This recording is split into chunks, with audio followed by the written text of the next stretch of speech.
battle of I'm only going to do just it's high time. We as Nigerians, we can start well. I came into politics because I looked at the whole scenario and I found out that majority of the people are running away from politics.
Good morning, everybody.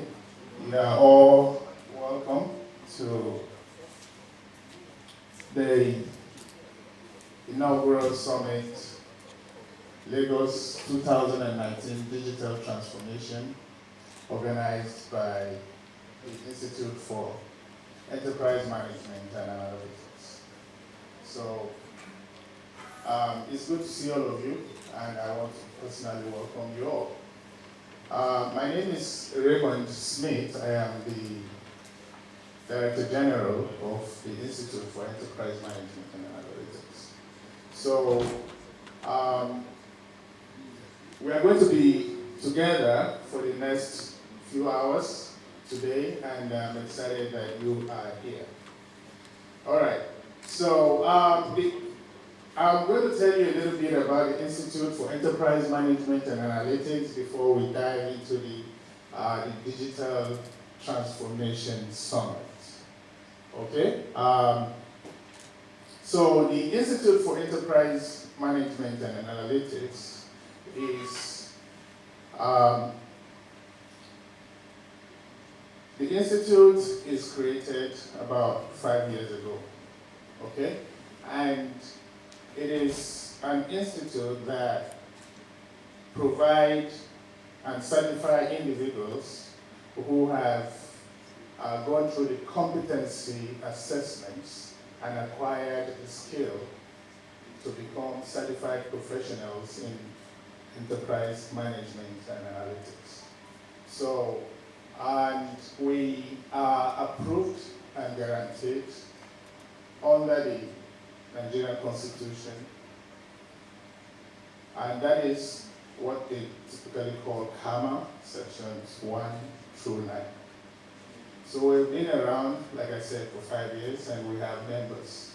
Our vision in the Institute is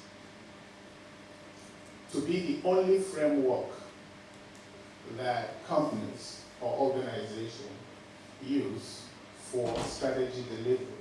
Those who are going to dive into what digital transformation is all about. Now, the theme of this event is positioning African businesses so they can leverage all the various components of digital transformation for competitive advantage.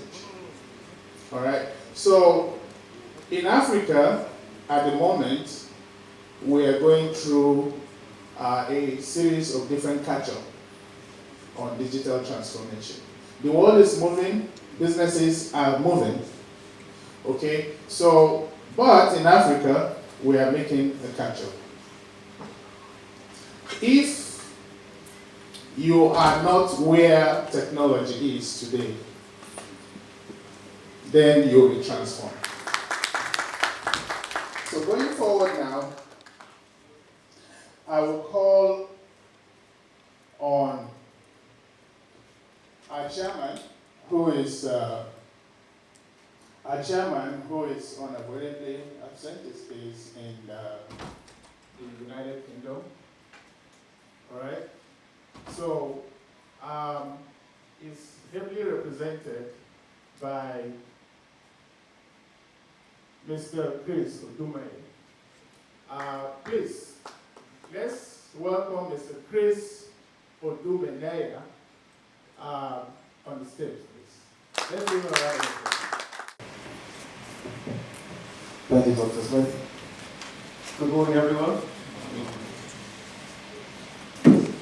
So once again, my name is Chris Odume. It's a real pleasure to address you all this morning. Once again, Professor Ademola couldn't make it today, so he asked me to stand in for him. So I'm standing in some big shoes. He's a very dear friend of mine. I've known him for a number of years. We've worked on various projects together, and we've got a few things in the pipeline as well. You know, I'm Nigerian myself, although some of my friends may not agree with that. But both of my parents were born in the village. But I'm based in the UK, and I do come back and forth quite regularly. So I came into Lagos on Monday, actually, so we found out about this event recently, and as I say, the Professor asked me to stand in for him. So he's just given me the mic, so we're just going to have a free rein and just share some words regarding this conference, and also digital transformation as a whole as well. So before I begin, just a little bit about myself. My background is more management consulting, and I've worked with Microsoft for the last 3.5 years or so on various projects. So I work with their head office in Redmond, in Washington. And what I do there is work on various private programs for some of their products. So I've worked on the Azure Cloud Platform for a couple of years, where we're helping customers how to use cloud technology and make the most out of Microsoft Azure. But more recently, and perhaps more relevant to this summit here today, is I was working on a project which is called Modern Workplace, which is all about the Microsoft 365 suite of products, stuff on paper. So you're thinking to yourself, okay, if technology comes in, then these people will be out of work, as an example. However, within technology, there are also opportunities for job creation. Now, I read a report by an organization called the Progressive Policy Institute, and they actually said that since Google Play and the App Store were created, over 1.5 million jobs were created in Europe. 1.5 million jobs. And these are from app developers, software developers. Now, being a software developer doesn't require huge capital, it just requires knowledge. Again, we talked about that knowledge-based economy. So there are huge potentials for job creation within the digital transformation sphere. So really just in conclusion, mastering technology has always been a difference between making companies more competitive making companies trying to keep up. So digital transformation does have the potential to level the playing field. Companies, a Nigerian company can compete equally with any company all around the world. It really is a game changer. It really does level the playing field. Transforming your organization does require changes in your strategy, changes in your business processes, changes in your marketing capabilities. So I hope that you pick up something today. The whole digital transformation journey is not an easy one, but certainly with the right vision, with the right leadership, the right expertise, with the right drive, the possibilities are possible, and they're truly great. Thank you for listening. I guess the whole idea of this particular conference is really, first of all, understanding what digital transformation is. I mean, it's such a vast area. So understanding what it is, understanding the importance of it, and understanding how companies can benefit from technology, the sorts of things technology can do in order to give businesses that competitive edge, in order to increase productivity, in order to increase competitiveness, in order to be able to develop new products, new ways of doing things, and really just to grow the business and prepare business for the modern business environment. Okay, during your short presentation, Yes. or opening remarks today, you talked about trying to disabuse the minds of people in respect of maybe technology taking away jobs. Sure. Yeah, and that fear is still there. Sure. How are you going to convince Nigerians out there that technology is not going to lead to maybe a greater percentage of unemployment in our society? Sure. Well, I mean, you can look at technology as a threat or an opportunity. Now, there are various jobs will change. Certainly, simple, repetitive jobs. That there is a chance that technology can take over these jobs. However, new opportunities will open up. The question is, how do you embrace those opportunities? I think it's important to see technology, look at the advantages, look at the opportunity, have a mindset of how can I benefit, because it's not going away. Technology is evolving very fast. There's all sorts of new opportunities, new products, new services coming on board. So I would encourage Nigerians to really embrace technology, to really just try and understand how can they benefit, how can it change their lives, and how can they profit.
Good morning, members of the Council and Board of AIMA.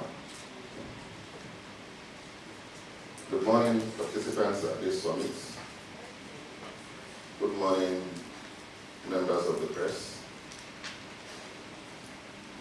Distinguished ladies and gentlemen.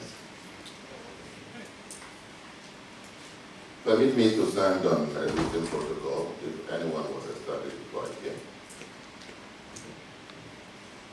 I've been asked to come up here to give a keynote address. I will just start by telling you a little story about my journey with technology, where I am, and I have come to be a member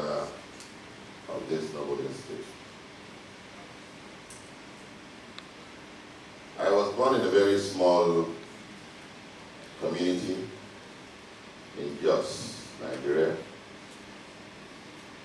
The community is predominantly inhabited by Hausa Fulanis. And I grew up just knowing how to run around, go to school in the morning, come back, run around with my friends. You know, there are certain things we will do as young people, climb trees, pluck mangoes, and so on and so forth. I am saying that I was completely alienated from the world of technology as a young man. And then, as I grew up and interacted with people, I came to realize that there was something called technology. Then in 1986, I had the good fortune after school of joining the then United Bank for Africa Limited. I think that bank is what transformed into United Bank for Africa PLC today. Everything that we did at the bank at that time was either mechanical or completely manual. I was made the bank waste officer. And just to give you an understanding of what it means to be a waste officer, it means that if you will be the last person to leave the bank every day, because you had the responsibility of balancing all the transactions in the bank. UBA Limited was a fairly big bank, and I was the waste officer of the UBA main branch in Jos. Assuming that we had just 3,000 customers, assuming that only 30% of those customers will visit the bank daily, and assuming that each of those customers will have just two transactions, it means that I'll be treating and balancing at least 2,000 transactions every day. And I will have to wait until everyone had finished his work, and they will send me their physical documents, which I will use to enter on my waste sheets, as we call it in those days, to balance their accounts. I must tell you that I never left my office earlier than 11 p.m. Never. Because I had to balance the account. The next day we'll have to open with my opening balance. If my closing balance the previous day will be the opening balance this day. It was a very strenuous work. And then one day, the bank decided that it was time to introduce computers. And computers were introduced. For the first time in my life, I saw what a computer was. In those days, there were no laptops. There were just desktops. In fact, I don't know whether we should be called desktop because they were very massive, very big screens. You know, you would think that you were watching a cinema. And the people who were to operate the computers were specially trained and separated from the rest of us. So we saw them like indoors because they knew what we didn't know. Lo and behold, my work that used to take hours and hours and hours after closure was done and completed in less than 30 minutes after close of business every day. It was my first real experience of the power of technology and computers.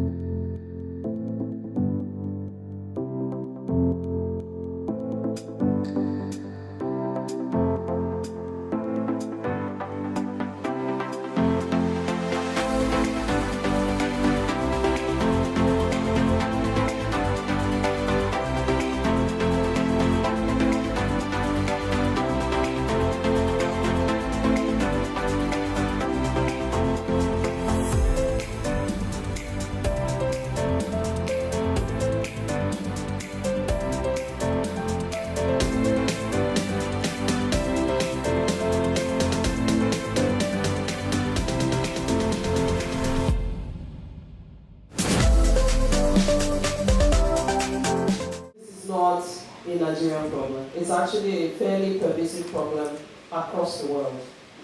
Right? So if you look at the Middle East, you have 120 mobile users, yet only 1.9 people have access to a credit card or bank loan. In Latin America, 402 million mobile users, and 88 million of them have access to a credit card or a bank loan. Sub-Saharan Africa, the numbers are even worse. 407 million mobile users and 10 million with access to credit cards or bank loan. So you start to ask yourself, what are the things these countries have in common? They lack the infrastructure, right? That, at least with the way the world works, is primarily back on this. They lack the infrastructure to deliver credit, which is why most people don't have it. So the question you have to ask yourself now is, what all these people have is mobile phones.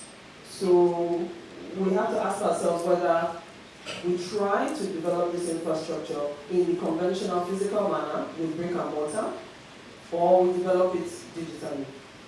Right? So speaking to the theme of digital transformation, this is what one of the problems our mind is trying to solve. So if you look at the people that actually have these challenges, right? So look at our local example in the middle. The taxi driver is going about his business and loses his tire. What the amount of money he needs to repair that tire is almost inconsequential to many people in this room. But unfortunately, it's not inconsequential to him. You know, he has a job where he probably has to eat as he earns, and if he doesn't earn that day, there is a critical expense that he may not be able to meet. So to now have the diversion or the distraction of having to replace a tire, right, it puts him in a position to make a critical decision. But when is he going to get that loan? He may decide to put aside his shame and discomfort and go around and ask people, right? Why should he not be entitled to such a solution in his pocket? It's the lack of infrastructure. But however, the opportunity that mobile gives us, gives us is a digital solution, right? So just as the web changed banking in the early 2000s, I think mobile is set to revolutionize banking once again. So the data that, there is a difference between the data within the conventional financial services system and the data over mobile, right? And it requires a different set of capabilities to address the same problem. So the data off of mobile is voluminous and it is unstructured, which means that the user is not necessarily, one interpretation is that the user is not necessarily the person that created it. So you must marry the structure of your own data and your own needs with the structure of the data that you are absorbing so that you can make the decision that you need to make. Right? But then it requires several shifts in our paradigm around lending in order to successfully make this transition. At Mind, we offer loans of as low as 500 naira. That's not something that any brick and mortar financial institution has the cost structure to do. However, because we are driven by technology, our cost structure is a little bit different. And we can offer that kind of reach and scale. Right? There is a lot less human intervention in our cost structure, where with the conventional banking cost structure, a lot of human intervention is required in assessing risk.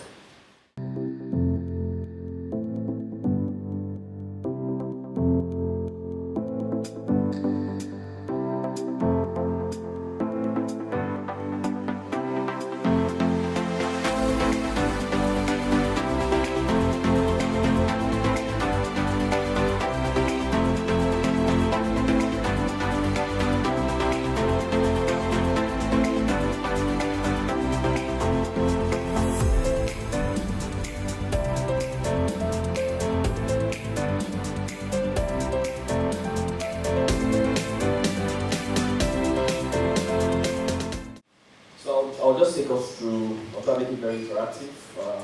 I don't want to do a one-sided presentation, going through my slides and all that.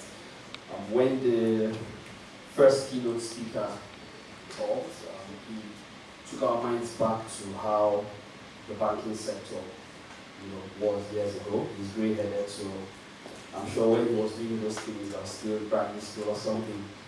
But the truth is, if you don't embrace technology with the way it's going today, it will leave you behind. That's the truth. It's very possible for technology to leave you behind. I'll ask, within this gathering, how many of us used diskettes? At some point in our life, diskettes, yeah. Diskettes, the storage is 1.4 MB. 1.4 MB. There are times I sit down today and I'm like, 1.4 MB for one diskette. Like, the storage is, you can't even hold one MP3 track. The average of an MP3 track right now is about 3 MB, 3.5 MB. So that the diskettes then could not actually save one MP3 track.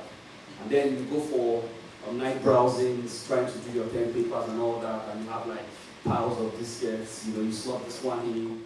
The compliance was there, because if you don't do this, then you have to forfeit what you have in the bank. And then when you look at the potentials that having that kind of central system for the country brings, you have law enforcement key.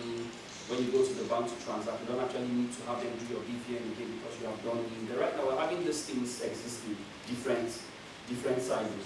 So for government, one of the potentials for government is to turn their mission-critical legacy systems into digital first operations. Now, some government organizations don't even have any form of automation or digital technology at all. So for the potential for that area, it'll be fine. This is what we do, yeah, and then we want to move it into something digital. Recently, DPR launched a portal platform, like a single window portal platform, where every single service that you want to access from DPR is available. So if you're looking for a license, you're looking to pay for something, you're looking to validate, just go to that portal, right? And then prior to that time, you have to go to DPR's office, physically write a letter.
I'm also the managing director at LA Branding Agency, as he rightly said. It's wonderful to be here. I see a lot of wonderful faces. But do we have any CMOs here? Any CMOs? Marketing teams? Okay, well, the theme of digital transformation. It's quite a heavy term. I mean, the past presenters have done lots of justice to the term. I'm just going to be adding a bit more to the conversation. Recently, we know that digital transformation is now top of mind for a lot of businesses in Africa. And basically, I'm just going to simplify it. It just means the use of technology to radically improve performance or the reach of enterprises. So the key words there are improving performance and increasing reach. There was a study that was done at MIT, and it was across, I think, 157 executives in 50 large companies across 15 different countries.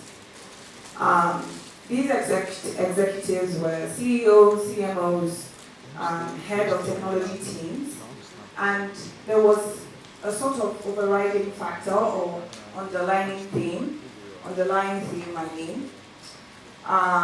In terms of the areas of their enterprise that they focused digital transformation on. So I'm going to talk a bit about that. What were these areas? The first area was customer experience. Talking about customer experience, what were the experiences that Digital marketing is a major driver for digital transformation of businesses. In the marketing space, a lot of brands are going towards that particular channel. It offers very affordable returns on investment, for one thing, and then in terms of measurability, you are able to measure with all the analytics platforms, and because a lot of Africans, as I talked about in my presentation, 50% of the African population are now on mobile. So people are on their digital platforms, on social media. So it offers a key channel to connect with these audiences, and in order to build engagement for your products and your services. For the conventional marketer, what are the additional skills it needs to have to be a good digital marketer? Okay, well, you have to have some basic knowledge of, the online space. There are different parts of digital marketing. There's the search engine optimization, there's social media management, there's Google paid advertising. So you have to also decide on which particular area of focus you want to have, and then build up your skill set. Luckily, these things are very learnable, so it's about learning about which particular area you want to focus on, and then going ahead with that. Okay, your last word for this year's summit. How hard is it, and what's relevant will it be to Nigerians generally when we're talking about the digital transformation summits? I think it's very important. We've gotten a lot of insights from a lot of industry leaders here. I personally talked on digital transformation as a catalyst for brand marketing. So there's a lot of different areas and key learnings. We're evolving, we're already in the digital age. So these sort of conferences and summits are very important to sensitize the population on the current trends that are currently being deployed internationally and otherwise. Yeah. All right, so the Lagos 2019 Digital Transformation Summit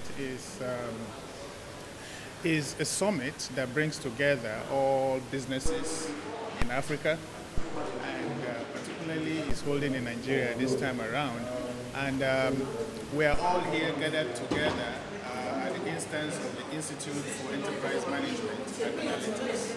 So this is an institute that brings and organizes this summit on digital transformation.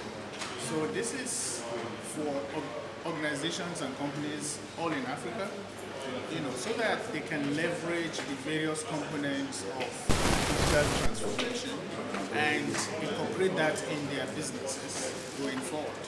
And the new trend is that the customer is changing, customer experience is changing, so organizations need to change their overall strategies, and of course to ensure that their customers have good and better experience. So as a result, attend this program today are going to gain a lot of information on how they are going to incorporate and leverage artificial intelligence, for instance, Internet of Things, robotics, automations, deep learning, machine learning, data analytics, how to incorporate it in their business. So we have experts.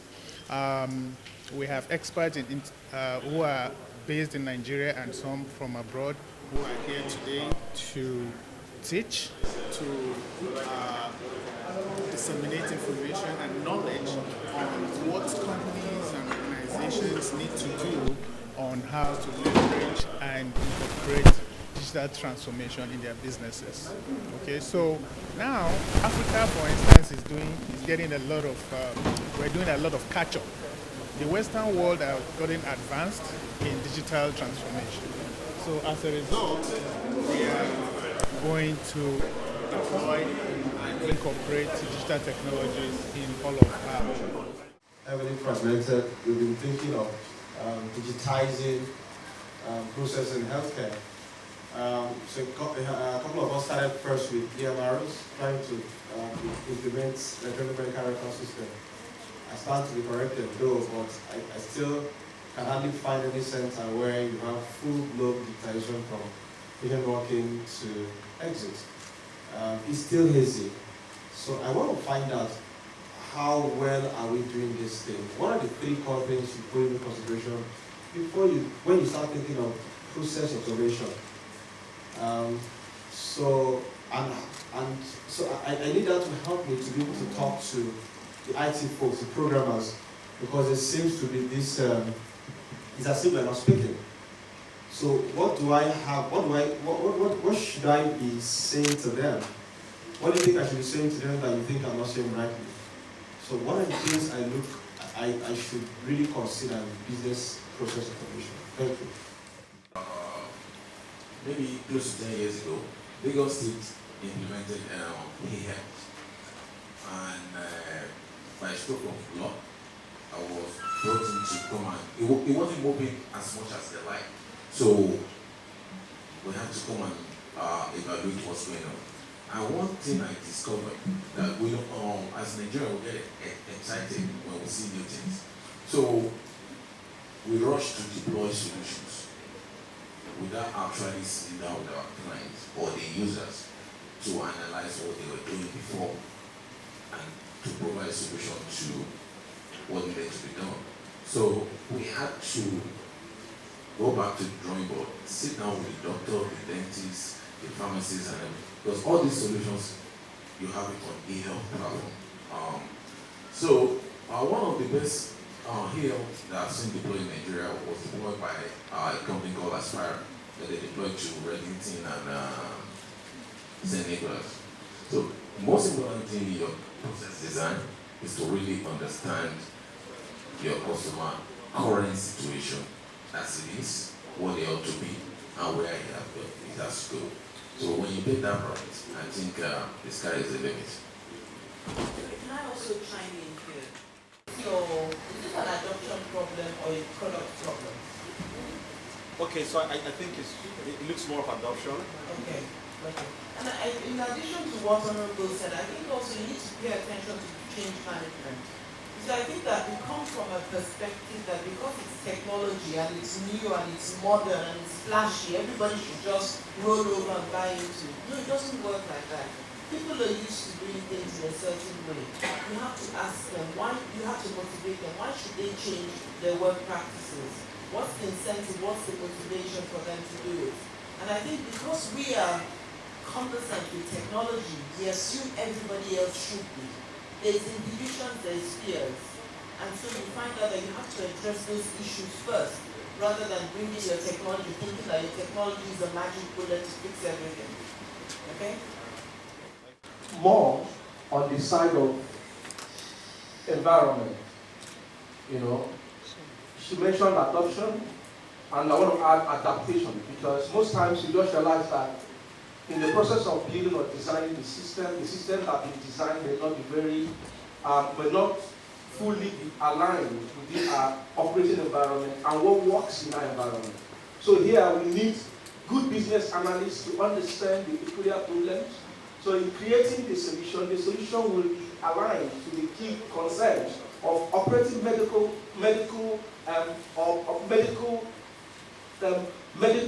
lines, medical processes within a typical Nigerian environment. Because what happens most times is that you have a solution probably bought from overseas, you brought it there, you want to force fit it into a typical Nigerian hospital, a typical Nigerian medical healthcare. I realize that it's going to struggle because those processes are aligned to what we do, and that becomes a great challenge in this. I think, the rate of adoption of any innovation also rises on the back of the ROI that the people who are going to use it can perceive. You know, if you can show to the people that there's greater return on investment than what they currently do. And let me correct an impression. A return on investment is not always in monetary terms. You know, someone said, and I can't remember who said that, he said, the return on investment of not transforming digitally is the risk that will be in existence in 5 years. You know, if everybody is moving in one particular direction and you choose to go in another direction, likelihood is that you'll find that after a while, you're all by yourself and you cannot survive.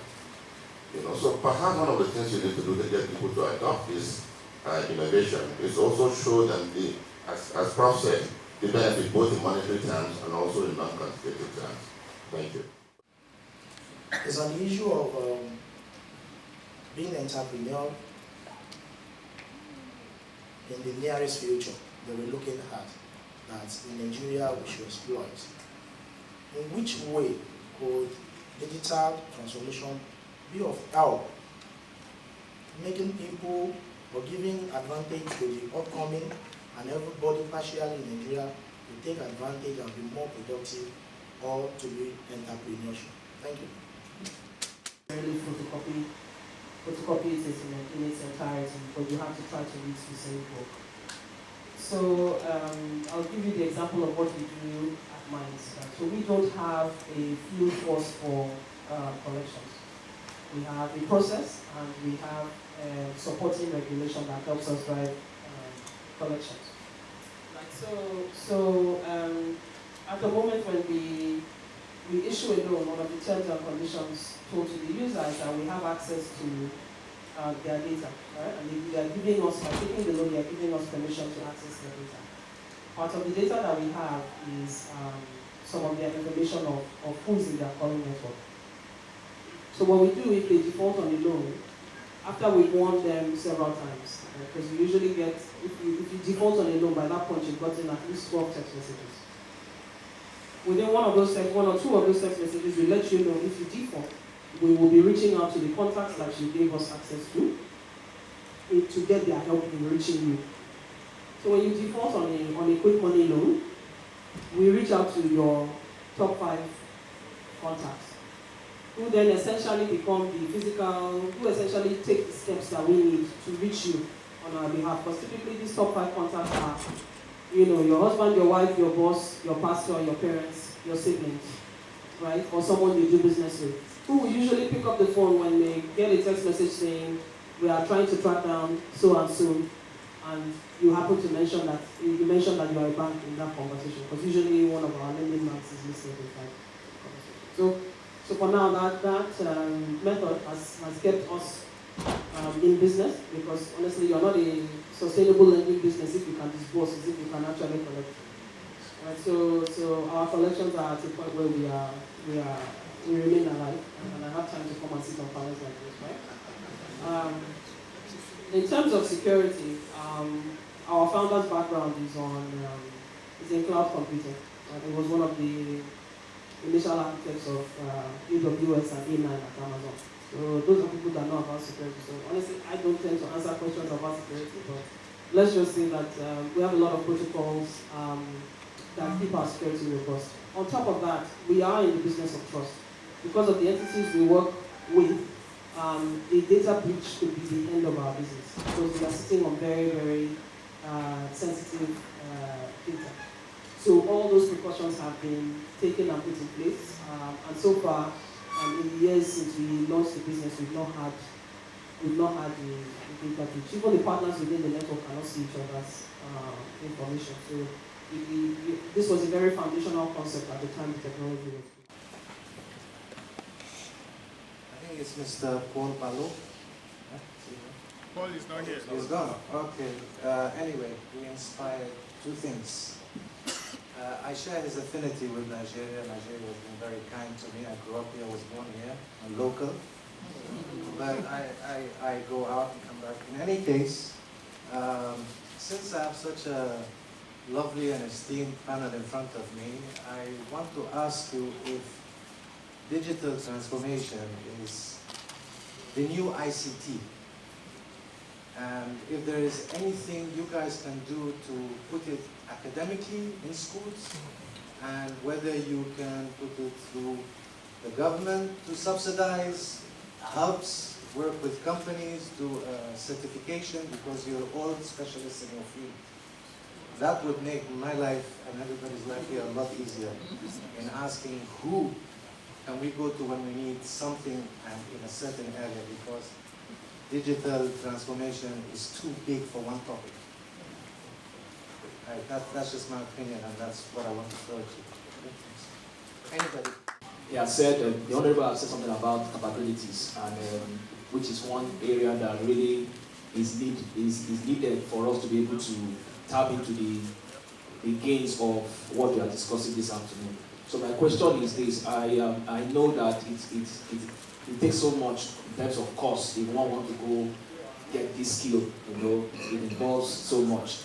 My question is to the panelists: is can we see how we can make or offer this kind of skills to be part of our CSR activities, where people we have analytics. That is exactly what we do. Okay, so it is a member-driven organization, and we also provide certification called Certified Professional in Enterprise Management. Okay, so Certified Professional in Enterprise Management go through different kinds of training and competency assessments, and then they tend to and we also offer certification. So for individuals that are interested in becoming digital transformation experts and want to assist organization in analyzing their processes, overhauling and changing the overall operations towards transformation and overall strategy of digital transformation, the practitioners of enterprise management and analytics, that is actually their work. And you can contact us in case you want more information or training on it. I think there's a training coming up August 15 at the Sun Heaven Hotel. So in case, if you see people that have this blue tag on them, you can talk to them about it. So the second part of the question, I'm going to leave it there. So, okay. It's something that is there to my hand. And the gentleman mentioned CSR. I think as citizens of this country, we have to find a way to take ownership of what is going on, because we all have vested interests. We are all shareholders in the project called Nigeria. Some of the business, some of executive up here or in the audience may be a member of Lagos State Chamber of Commerce and Industry, FinTech Association and likes. It's expensive to get skills, and we have to find a way to push our government, because businesses cannot do it alone. It's tough in this environment, making profit, electricity, essentially you have your own infrastructure. As we sit down here, just like 30 seconds ago, the price of crude oil is $56. If we can find a way through the trade associations, Chamber of Commerce, to influence our government to introduce and partner with universities and all these computer schools. If you can invest 65 barrels of oil on an individual, that's $3,000, $3,100 thereabout. Afterward, that person can get a lifetime gainful employment forever. Just 65 barrels of oil. And